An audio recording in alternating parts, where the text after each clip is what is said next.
As we stand in the year 2050, looking back at the early decades of the 21st century, we remember a world standing on the edge of transformation, driven by artificial intelligence. AI was no longer just a research topic or distant dream.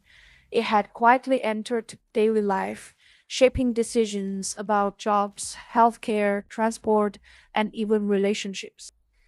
This rapid growth came with a cost, as innovation raced ahead while ethical discussions struggled to keep pace with the power of emerging systems. Questions about privacy, fairness, and human control were often pushed aside in the pursuit of efficiency, profit, and technological dominance.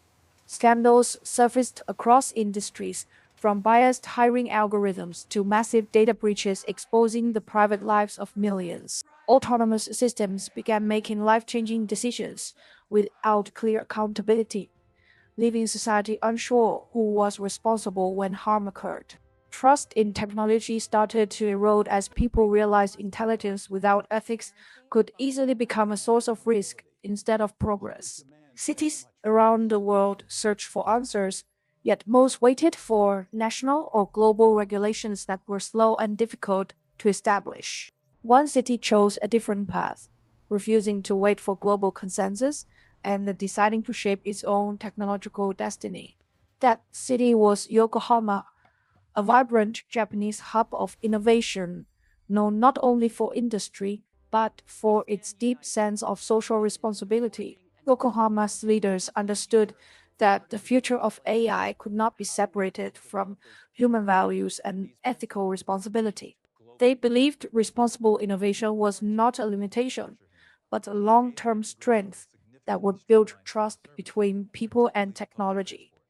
Ethics became a foundation guiding AI development toward outcomes that genuinely served society rather than undermining it. After months of public dialogue and expert debate, a bold new institution was formed in late 2030. It was called the Yokohama AI Ethics Council, or YAEC, representing a commitment that technology must remain accountable to humanity. Was not symbolic, it held real authority to guide how AI systems would be designed and used across the city. Its members included ethicists, engineers, legal experts, policymakers, and citizens, creating a diverse and balanced decision making body. Together, they build a framework allowing AI to flourish while protecting dignity, rights, and human autonomy. At the heart of their work were five guiding pillars that shaped every ethical decision. The first pillar was transparency, requiring AI systems to be explainable and understandable to the people affected by them. The second pillar was accountability, ensuring organizations remain responsible for the outcomes of the systems they deployed. Fairness became the third pillar, focusing on identifying and removing bias that could disadvantage vulnerable communities. Privacy formed the fourth pillar, recognizing that personal data must be protected, even in an age of powerful analytics. The fifth pillar was human oversight, ensuring humans remained in control of critical decisions supported by AI. Turning these ideals into practice was challenging, and major technology firms pushed back against tighter ethical regulation.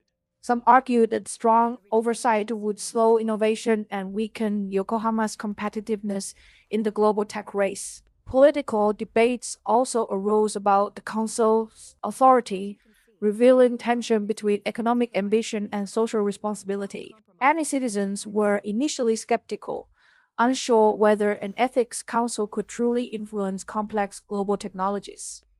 These early tests strengthened YAC's resolve to prove that ethical governance could be both realistic and effective. A major turning point came with an AI system used to allocate public housing more efficiently.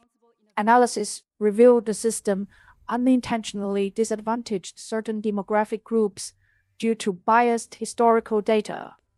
They demanded an independent audit, and worked with developers to redesign the system for fairness. They also introduced continuous monitoring to ensure bias would not quietly return over time.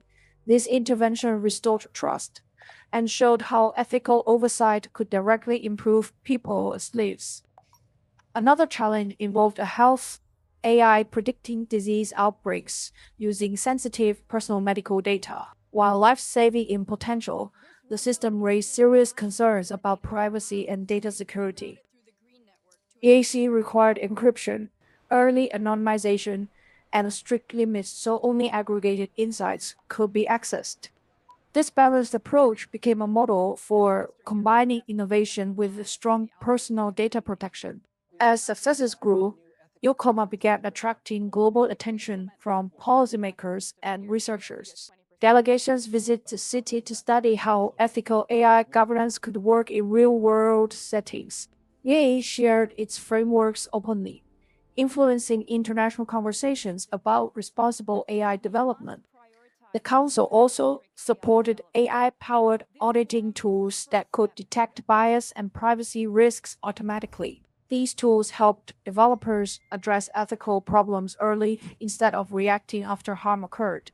Public engagement remains central, with citizen assemblies and workshops shaping ongoing policy decisions.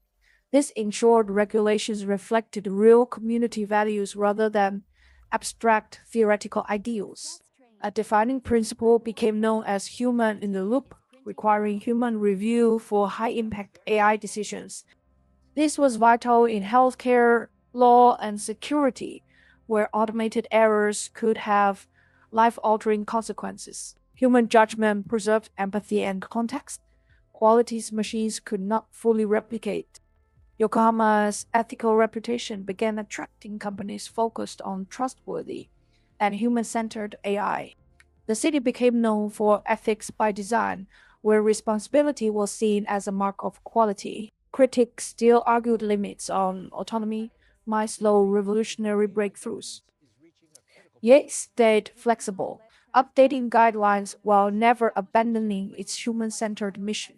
As technologies evolved toward AGI and quantum computing, the Council expanded its expertise.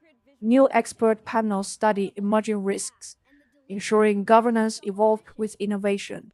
This adaptability kept Yokohama prepared for challenges that overwhelmed less prepared regions. His greatest achievement was creating a culture where ethics became inseparable from progress. Cities and